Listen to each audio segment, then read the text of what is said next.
Kalau membuat karya, lu harus bertanggung jawab atas karya lu. Dan apa ya? Ketika lu masih muda, ya jangan pernah takut untuk berkarya.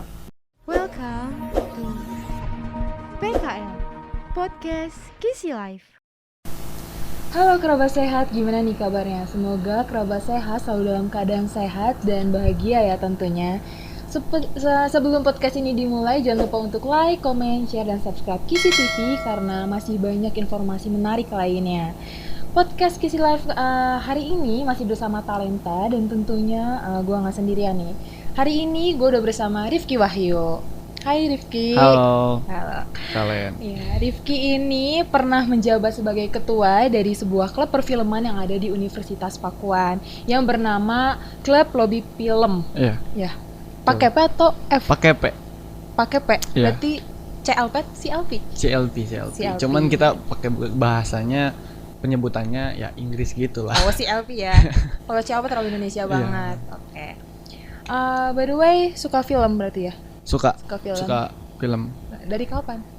Sebenarnya kalau dari kapan ya, karena sering nonton film dan lingkungan sekitar juga menyukai film, akhirnya di situ gue sendiri memutuskan untuk menyukai hal ini di bidang ini. Oh, ya. berarti udah lama banget? Ya udah lama banget, kurang lebih ya udah 5 tahun lah. 5 tahun? Iya 5 tahun. Berarti ini dong ngikutin perkembangan perfilman Indonesia? Ya ngikutin. Tahu ya. Lah ya. Menurut lo nih perkembangan perfilman Indonesia itu sekarang gimana? Menurut gue ya, dari dulu sampai sekarang yang gue tahu tentang film yang ada di Indonesia sendiri gitu.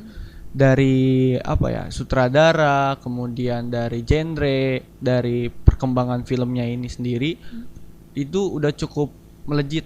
Karena di Indonesia sendiri minimnya peralatan pertama, yang kedua minimnya pengetahuan. Tapi setelah adanya beberapa tokoh-tokoh, misalkan contohnya Joko Anwar, kemudian Hanung Bramantyo, nah beliau ini menjadi tokoh inspirasi bagi orang-orang yang nanti justru akan di bidang film. Iya benar. Ya, jadi gue menyukai film karena beliau-beliau juga dan beberapa senior-senior gue, khususnya di CLP sendiri. Oh gitu.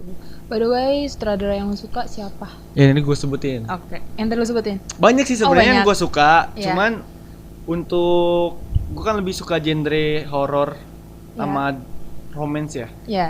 Tuh, ya melo dikit lah ya. Oke. Berarti Joko Anwar suka? Joko Anwar itu ya gue suka karena ketika beliau memproduksi film Pengabdi Setan, ini langsung dikenal bukan di Indonesia aja sih, bahkan internasional pun diakui beliau. Iya, Pengabdi Setan itu kan? Iya, Pengabdi Setan.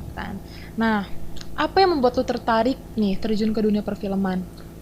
Yang gue tertarik di bidang film, gue pengen nyoba hal yang belum pernah gue coba. Apa tuh? Ya awalnya mungkin dari diri gue sendiri berambisi untuk selalu untuk eksis di depan layar. Oh, lo suka di depan layar? Ya, pada saat itu gue mengikuti casting dengan hanya sekedar modal apa ya, pede aja gitu. Dan beberapa kali gagal, akhirnya gue nemuin celah, kayaknya gue gak harus di depan layar deh. Gue belajar merambah di belakang layar pun bisa gitu. Pada saat itu gue masuk di salah satu komunitas di daerah gue sendiri. Namanya Permana Tinggal. Dan sekarang pun dia membuat channel YouTube. Nah, awal mulanya itu Barlita Film. Nah, ketika itu udah berdiri 2010, gue ikut pada saat itu ikut-ikutan aja gitu. Karena memang gue pengen belajar dan pengen tahu proses produksi film ini gimana sih. Sedangkan gue pada saat itu hanya sebagai penikmat film, yang menonton oh gini alur ceritanya. Nah, gue pengen gimana sih cara ngebuat film tuh. Ternyata yang gue tahu sampai sekarang detik ini, membuat film itu susah dan rumit. Banyak kendala yang nggak bisa gue ceritain mungkin ya. Banyak banget sih. Jadi balik lagi, gue menyukai film karena memang lingkungan gue sendiri. Iya sih, karena dari circle dulu ya. Baru. Nah kan tadi lu udah jelasin ya, lu udah pernah di depan layar maupun di belakang layar kan. Nah, pengalaman lu ikut produksi nih, lebih cocok di depan layar atau belakang layar?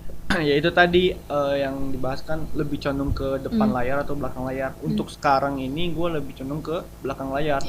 Karena gue tingkat kesuksesan orang ini bukan di depan layar terus, bahkan di belakang layar pun kita sebagai pembuat film gitu lebih menghargai karya gitu. Ketika karya ini dilempar ke publik, artinya karya ini harus ada tanggung jawab. Sama begitupun di depan layar, ketika lu menjadi mempunyai peran gitu dan menghidupi sebuah peran itu butuh tanggung jawab juga. Jadi sama-sama punya tanggung jawab tersendiri ya, punya kelebihan dan kekurangannya gitu kan. Oke. Udah Rifki ini kan berarti masih ikut gak sih? Masih ikut CLP gak? Kalau disebut masih terlibat. Masih. Gitu. Cuma saat ini udah demisioner lah ya mungkin. Tapi masih ini ngeproduksi film-film? Untuk bulan sekarang insya Allah bakal produksi film pendek juga, short movie gitu. Cuman belum tahu untuk tanggal fixnya kapan, karena ya kita masih menunggu pandemi ini gitu ya. Karena nunggu dulu ya. Karena ketika kita mau produksi di tempat-tempat khususnya outdoor, di kafe-kafe gitu agak sulit juga. Benar sih. Karena ya perizinan segala macem. Makin sulit pastinya. Makin banget. Sulit. Nah, selama nih kan pasti pernah lah produksi film-film pendek nih. Apa sih kesulitan dari produksi film itu sendiri? Kesulitan, banyak banget kesulitan ketika membuat produksi yang gue jalanin sebelumnya gitu. Gue pernah gagal gitu, bahkan semua orang pernah gagal gitu dalam memproduksi film. Dan ketika gue gagal, gue berkaca sama diri gue sendiri, apakah ketika gue dipercaya oleh teman-teman gue harus menunjukkan kembali gitu kan. Menunjukkannya dengan apa? Dengan kapasitas gue sendiri dulu. Dan gue memproduksi film pendek bersama teman-teman, ada suka dukanya juga gitu. Yang dialami ketika praproduksi sampai produksi dan pasca pun gue mengalami hal itu. Yang paling teringat di benak gue yaitu ketika adanya retake, yang ini membuat gue, wah, apa gue gagal membuat karya gitu, apa gue nggak bisa gitu.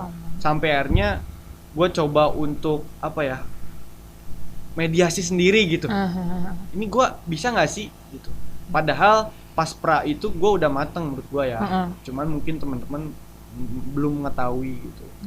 Dan di situ gue berkaca sama diri gue sendiri, sampai akhirnya gue menuntaskan karya itu dan gue bisa mempertanggungjawabkannya. Dan next gue memproduksi film pendek, alhamdulillah tidak ada kendala karena belajar dari kesalahan itu. Iya benar banget, harus belajar dari kesalahan. By the way, tadi kan lu sebut ya lu suka genre horor. Film apa yang lu suka? Horor, Perempuan Tanah Jahanam itu termasuk horor nggak sih? Termasuk sih menurut gua. Termasuk. Thriller juga, pembunuhan nggak sih? Iya. Pembunuhan kan. Ya. Selain itu? Pengabdi Setan yang tadi gua jelasin.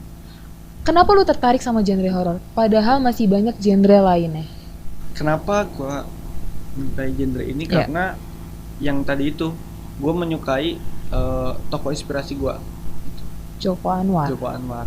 Karena beliau ini merintis ketika terjun dunia film itu dengan alat seadanya, dengan kru seadanya, pemikiran pun pada saat itu kan di bidang film sendiri Indonesia masih kurang gitu dibandingkan film-film luar negeri. Dengan segala keterbatasan itu, Joko Anwar ini bisa melengkapi perfilman yang sekarang. Justru industri perfilman semakin maju. Berkat gitu. Joko Anwar. Ya mungkin ini untuk genre horor ya. Iya. Karena yang gue tahu juga film horor itu yang bagus itu yang emang dari Joko Anwar sih menurut gue. Karena gue juga lumayan mengikuti seperti itu. Itu horor ya. Horor. Kalau yang lain genre romance? Yang lo sebutin romance? Romance ya, drama romance mungkin ya. Film-film gue lebih suka film-film Indonesia sih, kayak misalkan contohnya Dilan, lu suka? Dirnatan, terus kayak gitu. Emang bener web series juga gue sering nonton gitu, web series yang memang ada saat ini gitu. Bioskop online kan, karena memang kita seadanya gitu di keterbatasan pandemi, gue sering nonton film-film itu nggak di bioskop. Di mana tuh? Ya kayak di platform yang ada. Oh, yang ada. Oke. Di internet gitu. Itu sih yang gue suka di film drama ya, drama romance. Kalau misalnya dari luar ya pasti ada dong, nggak mungkin Indonesia Dari luar, doang. gue lebih suka action. Action. Yang baru kemarin keluar itu Fast and the Furious. Oh ya, lu nonton? Lu ngikutin? Gua ngikutin, cuman kalau film luar tuh bukan gua nggak paham bahasa Inggrisnya gitu. Cuman gua tuh mengapresiasi ya dari cara pengambilan gambar. Bagus sih kalau orang luar ya. Soalnya ya itu di Indonesia ini belum ada yang Peralatan bisa. Ya, benar sih. Keterbatasan banget. Iya, benar gitu. banget. Jadi film action menurut gua yang paling keren tuh di luar negeri gitu. Iya, benar banget. Ada nggak sih pesan untuk kerabat sehat yang mungkin tertarik untuk terjun ke dalam dunia perfilman? Pesannya mungkin ini terakhir ya pertanyaannya. Yap, Udah terakhir. Padahal Cepat rindu banget ya. banget ya. Pesannya ya itu, balik lagi, ketika lu membuat karya lu harus bertanggung jawab atas karya lu gitu. Dan apa ya, ketika lu masih muda ya jangan pernah takut untuk berkarya, karena menurut gua karya yang apa ya belum jadi itu karya yang memang belum diedit gitu. Dan ketika lu hanya sekedar punya HP, pergunakan HP itu dengan baik gitu. Bahkan sekarang banyak justru orang yang memanfaatkan handphone ini untuk memproduksi film.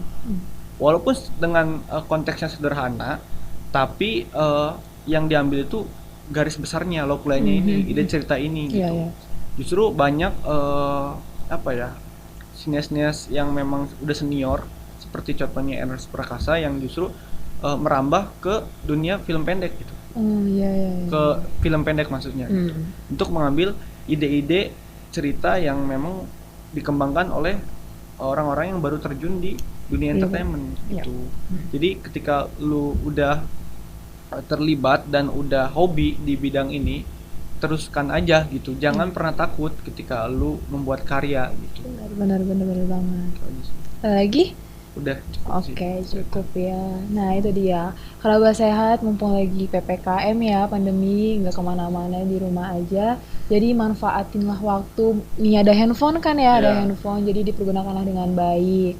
Oke, kerabat sehat, terima kasih ya sudah menyaksikan podcast Kisi Live hari ini. Sampai jumpa, bye. Bye.